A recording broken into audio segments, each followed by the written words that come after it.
Si je dois me brûler encore une fois pour qu'il survive, alors que ce soit moi qui prenne les flammes. La grande villa au bord de la Seine brillait comme une vitrine, fenêtres comme écran poli, pelouse parfaite, rideaux tirés. À l'intérieur, pourtant, l'air avait le goût froid du mensonge, un silence lourd que même la harpe enregistrée dans le hall ne comblait pas. La fiancée du millionnaire descendait l'escalier comme une statue, sourire mesuré, regard qui ne laissait rien transparaître. Vous nous regardez d'où aujourd'hui? Dites-le dans les commentaires. Et pendant que vous pensez à votre réponse, abonnez-vous pour ne pas rater la suite. La promesse est simple et terrible. Ce qui va se révéler dans cette maison va changer des vies et faire tomber des masques. Le nom de la nounou était Camille. La villa appartenait à Laurent Dubois, industriel discret devenu immensément riche, et à son entourage de cour, Soral. On sentait la richesse dans le grain des papiers peints, dans le bois poli du salon, dans l'odeur entêtante du parfum féminin qui flottait toujours sur le coussin du canapé. Le contraste était frappant entre ce décor luxueux et un vide affectif palpable. Claire, la fiancée, dirigeait la maison avec la froideur d'une directrice financière, cheveux tirés, talons qui claquaient comme le verdict d'un tribunal. Marc, le chauffeur, connaissait tous les codes de la politesse, mais pas la chaleur. Juliette, la gouvernante, faisait le ménage des émotions comme elle balayait la poussière, geste précis, main rugueuse.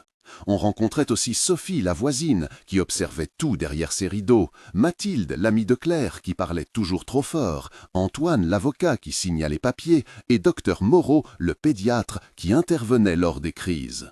La maison était un théâtre où chacun jouait un rôle et où le cœur de l'enfant, petit Gabriel, battait solitaire au milieu des apparences. Camille arriva un matin d'automne, manteau trop fin, sac trop serré, regard qui disait qu'elle avait appris à lire les humeurs des gens avant de connaître leurs mots. Elle avait apporté avec elle une petite boîte de métal, une boîte qui contenait un bracelet en argent terni, un objet qui serait plus tard le fil conducteur de toute l'histoire. La rencontre initiale fut protocolée. Claire lui tendit un contrat comme on tend un piège. Laurent s'est contenté d'un hochement de tête. Juliette l'a scruté comme si elle cherchait un défaut sur un tissu précieux. Les premières phrases échangées furent courtoises, mais le silence entre elles parlait plus fort. Camille prit en charge Gabriel avec un mélange de douceur et de fermeté qui désarma rapidement l'enfant. Le lait réchauffait la bouche du bébé, le tic-tac discret d'une horloge remplissait le salon, le toucher des doigts de Camille sur le front du petit calmait des sanglots qui ne venaient pas à voix haute. Camille n'était pas née dans le luxe. Sa vie avant la villa est une partie essentielle de ce que la rendit courageuse et vulnérable à la fois. Elle avait grandi dans un petit appartement de banlieue, façonné par le manque et par le soin donné aux autres. À 10 ans, elle s'occupait déjà des plus jeunes cousins lorsque sa mère travaillait. À 15, elle apprenait la patience en restant des heures auprès d'un voisin malade. À 18, elle perdait sa sœur cadette dans un accident dont personne ne parla vraiment. Cette perte la marqua profondément et devint une sorte de promesse muette qu'elle porta toujours au poignet sous forme d'un bracelet en métal terni que sa sœur lui avait offert. Le bracelet sentait le savon et la sueur des mains travaillées, il vibrait parfois quand elle touchait une photo, il brillait faiblement le soir quand elle se remémorait des chansons d'enfance. Camille avait aussi passé une année à l'étranger, où elle travailla dans une crèche et apprit à lire les signes du corps d'un enfant avant que ses sourires ne parlent. Elle avait un diplôme de petite enfance, mais surtout une expérience faite de nuits éveillées, de premiers pas encouragés et de chagrins pensés. Ce passé lui donnait une force tranquille et une idée claire de ce qu'elle était prête à sacrifier. Elle savait qu'aimer un enfant pouvait signifier tout risquer pour lui. Cette histoire intime se traduisit par des gestes simples au manoir, caresser la joue de Gabriel, lui préparer une compote maison que l'enfant suça comme s'il c'était un trésor, chanter des chansons en chuchotant pour qu'il s'endorme. Les jours suivants, la cohabitation prit la forme d'une progression douce et d'épines sous la peau. Camille inventa des jeux, apporta des petits pots cuits à la vapeur, essuya le nez de Gabriel avec des mouchoirs parfumés et peu à peu gagna la confiance de l'enfant. Le salon résonnait de rires étouffés, la lumière tombait en pans dorés sur le tapis, des odeurs de vanille et de compote emplissaient la cuisine, la chaleur humaine revenait parfois comme une fenêtre ouverte malgré les vitres. Mais Claire observait chaque geste comme si elle fouillait un dossier. Les remarques cinglantes se firent plus fréquentes, petites épingles verbales que Claire glissait lors des repas en présence d'invités. Une fois, lors d'un dîner, Claire murmura assez fort pour que Juliette entende, formule glacée, « Ne confondez jamais confort et affection ». Camille répondit avec calme et dignité, échangeant des paroles qui tenaient d'un dialogue silencieux entre conscience et défi. Marc fit une remarque anodine sur la tenue, Mathilde rit comme pour couvrir la gêne, Antoine détourna la conversation vers affaires et contrats. Le contraste entre le rire artificiel et le regard soucieux de Gabriel fut un détail qui fit naître une promesse silencieuse chez Camille. Protéger cet enfant, quoi qu'il en coûte.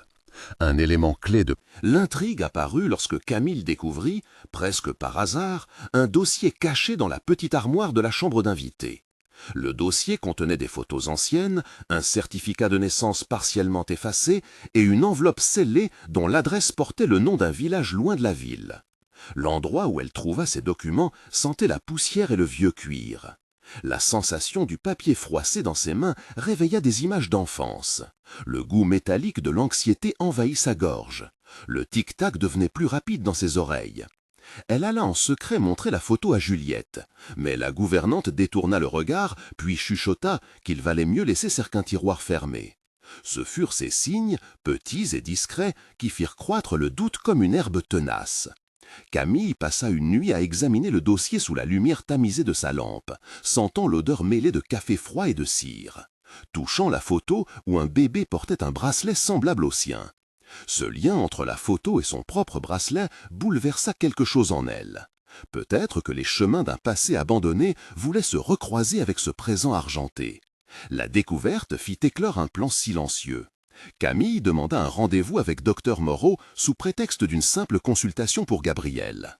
Lors de l'examen, elle parla à mi-voix, cherchant des dates et des noms, usant de questions banales mais ciblées.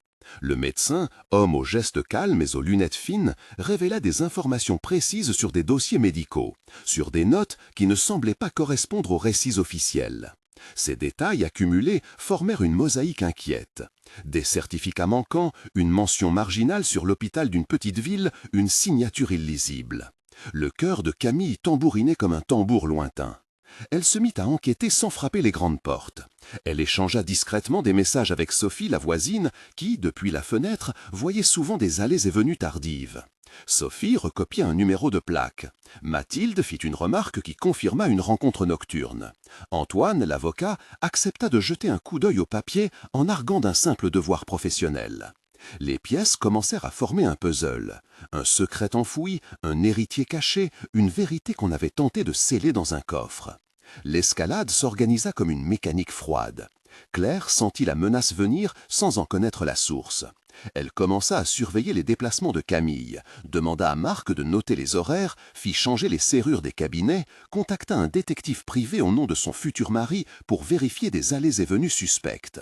Les petites violences verbales se murent en manœuvres plus visibles. Remarques publiques visant à isoler Camille, suppression subite d'heures de congé, invitation déclinée pour la pousser vers la sortie.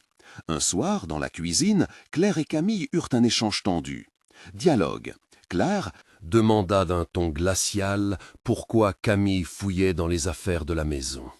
Camille répondit en fixant le regard de Claire et en disant qu'elle ne cherchait que la vérité pour protéger Gabriel. Claire répliqua en insultant sa compétence, insinuant un passé trouble. Juliette intervint pour calmer, Marc resta impassible. Antoine demanda que la discussion reste professionnelle. Les voix montèrent, les couverts cliquetèrent contre les assiettes, l'atmosphère prit un goût métallique.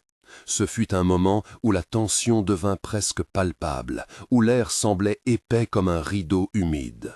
Le plan de Claire prit une tournure plus sinistre. La fiancée partageait avec Mathilde des soupçons et des rancœurs anciennes. Mathilde, amie fidèle mais ambivalente, proposa une solution extrême sous couvert d'arrogance, faire disparaître la source du problème. Les paroles prononcées dans un salon parfumé par un encens cher prirent une couleur d'ombre. Claire consulta Antoine, qui, en bon juriste, parla d'options légales d'éviction, mais aussi de moyens moins avouables pour accélérer les choses. Il y eut des rencontres discrètes avec un homme enchaîné à un passé douteux qui accepta de rendre un service. Les préparatifs furent cachés derrière des gestes de normalité. On changea l'installation électrique d'une pièce, on prétexta des travaux, on envoya Marc récupérer des matériaux. Juliette, pourtant femme de bonne conscience, se trouva prise entre fidélité à ses patrons et remords. Elle échangea des regards lourds avec Camille, sans oser parler. La préparation de l'acte fut glaciale, méthodique, presque industrielle. C'était l'étage où Claire laissait tomber ses gants blancs pour montrer des mains tachées de noir. Un des moments de tension majeure survint lorsque Camille surprit une conversation prise à demi, enregistrée par hasard sur le portable de Sophie. Elle écouta la voix de Mathilde évoquer un plan pour faire accuser Camille d'une négligence fatale, la voix de Claire murmurant que tout le monde croyait qu'un accident était possible. La sensation d'entendre des voix conspirer fut comme du verre brisé sous la langue. Camille, bras en feu de colère froide, sentit d'une envie de crier, mais se contenta d'enregistrer, de noter, de préparer une riposte discrète. Elle fit appel à Antoine pour lui montrer l'enregistrement. Le moment dura comme une longue seconde, où chaque respiration pesait. On sentait l'odeur de la moquette, la poussière dans l'air, le goût amer de la peur. C'est ici qu'elle décida qu'elle ne pouvait plus attendre que la vérité se fasse seule. Elle organisa à son tour une stratégie. Elle utilisa son téléphone pour filmer discrètement des dossiers laissés hors du coffre, captura un papier scellé mentionnant un prénom qui lui remit en mémoire les photos trouvées auparavant. Elle convainquit Juliette que dévoiler ce secret était la seule manière de sauver l'enfant d'une vie factice. Juliette, entre loyer et peur, finit par craquer et donna à Camille une clé de la pièce interdite. Ensemble, elles trouvèrent un coffre métallique derrière une vieille bibliothèque, coffre qui sentait la rouille et le passé. À l'intérieur, des certificats, une lettre froissée et une photographie où l'on voyait bébé, Gabriel, portant un bracelet identique à celui que Camille portait depuis toujours. La découverte fut une déflagration. Elle eut le goût du sel et de la terre, le son d'un verre qui se fissure, la sensation d'un froid glacial qui remonte la colonne vertébrale. L'objet symbolique, le bracelet, unissait des vies séparées par des secrets. La confrontation arriva rapidement après que la preuve ait été compilée. Camille et Juliette prirent la décision d'aller directement voir Laurent en présence d'Antoine pour donner une apparence de sérieux légal à l'acte. Dans le grand salon, baigné d'une lumière crue, Camille posa les documents sur la table comme on pose une accusation. Dialogue. Laurent ouvrit les yeux, Claire pâlit, Mathilde recula, Marc resta figé, Sophie regarda par la fenêtre comme si elle assistait à une pièce de théâtre. Camille parla d'une voix claire et ferme en égrenant les pièces une à une. Antoine argumenta sur la validité des preuves, mentionna des certificats d'hôpital, des signatures et une possible falsification. Laurent, entre incrédulité et colère, appela la police. Inspecteur Delacroix arriva, homme aux mains rugueuses et aux questions fines. La scène prit un ton judiciaire, l'air empli d'odeurs de café froid et de papier. La voix du policier ordonna calme et procédure. Claire tenta de nier, mais la preuve était trop lourde. On parla de coffre, de certificat, de substitution d'héritier, de motifs. C'était le moment où la fiction se transformait en acte tangible. La réaction immédiate fut explosive. Claire fut renvoyée manu militari de la maison, pas sans cris, pas sans dommages. Mathilde fit une tentative désespérée pour sauver l'honneur du groupe, mais fut repoussée. La presse locale apprit rapidement la nouvelle par des fuites anonymes. Juliette fit une déposition émue devant le policier. Marc fut entendu, puis libéré sous condition. On prononça des mots comme culpabilité, preuve, témoignage, perquisition. Mais la vengeance avait déjà semé une graine plus noire. Claire, humiliée et ruinée, n'accepta pas la perte. La rage devint obsédante. Des menaces anonymes furent envoyées, des messages incendiaires écrits sur des cartes postales, une boîte de lettres brûlée reçue au seuil de la maison. Le soir du grand tournant, Claire retourna avec une ultime volonté destructrice. Elle entra dans la maison par une porte laissée ouverte lors d'une livraison, son manteau coulant de pluie, les yeux noyés dans une détermination froide. La scène fut décrite par des témoins plus tard comme irréelle. L'odeur de l'essence, l'éclat d'une main qui jette une flamme, la nappe qui prend feu comme on allume une bougie. C'est ici que le récit atteint son sommet de danger. Camille entendit un craquement suspect. Le goût du métal emplissait sa bouche, la chaleur monta. En vague, dialogue haletant au milieu des flammes. Camille cria le nom de Gabriel, Claire hurla des mots de haine, Juliette pleura en suppliant. Laurent tenta de retenir Claire. Marc saisit un extincteur qui ne suffisait pas. Les flammes léchaient le tissu des rideaux, les images accrochées au mur se couvrant de suie. Le sauvetage fut improvisé, héroïque et désordonné. Camille, sans réfléchir, courut dans la chambre où Gabriel dormait, le petit criant, suffoquant sous la chaleur. Elle le prit à bout de bras, sentant le poids humide du bébé contre sa poitrine, la peau brûlante, l'odeur de fumée collée aux cheveux. Elle dévala l'escalier, trébucha sur un tapis glissant, sentit la brûlure sur son avant-bras, sentit la fuligine entrer dans sa bouche. À l'extérieur, la pluie qui tombait sembla danser comme une bénédiction. Dans ce moment précis, le geste de Camille fut plus fort que la haine qui l'avait amenée là. Elle sauva l'enfant et en paya le prix d'un visage cendré et de mains marquées à jamais. Les pompiers arrivèrent rapidement, mais la maison subit des dégâts considérables. Claire fut arrêtée, affaissée au bord du trottoir, regard vide. Les voisins racontèrent plus tard les sirènes, le bruit sec des lances à incendie, la voix lasse du capitaine qui ordonnait le contrôle des foyers. L'enquête de la police et l'expertise des pompiers révélèrent une accélération volontaire des flammes et des traces d'essence disposées avec méthode. L'opinion publique se déchaîna, les journaux parlèrent d'un drame qui mélangeait amour, argent et folie. Les mots qui revenaient dans les comptes rendus étaient incendie, preuve, témoin, culpabilité, vengeance. Les analyses médico-légales firent apparaître des résidus, des enregistrements, des déclarations signées. La justice prit le relais et les protagonistes furent entendus. Camille demanda à être présentée comme une simple employée qui avait au premier lieu protégé un enfant. Mais le symbole du bracelet attira l'attention des journalistes, qui virent dans ce bijou une petite Madeleine, un signe qu'il y avait là une histoire plus ancienne. Les retombées immédiates furent un mélange de réparation et de douleur. La villa fut mise sous scellé. Laurent remit des documents à la police. Antoine conseilla une communication prudente. Juliette fit des déclarations publiques en larmes. Une campagne de dons fut organisée par des habitants choqués. Des voisins collectèrent des jouets pour Gabriel, dont la chambre était devenue un amas de cendres. On parla de vendre la maison, de créer une fondation en mémoire de ce qui s'était perdu, d'aider des familles avec des enfants vulnérables. L'image de Camille, sortant de l'hôpital, le visage marqué par la fumée, mais le regard intact, fit le tour des réseaux sociaux.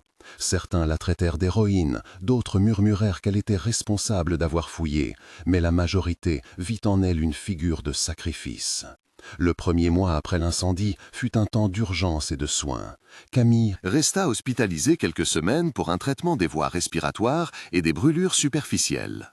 Gabriel fut accueilli provisoirement chez la tante paternelle pendant que les procédures légales se déployaient. La communauté se mobilisa autour d'eux.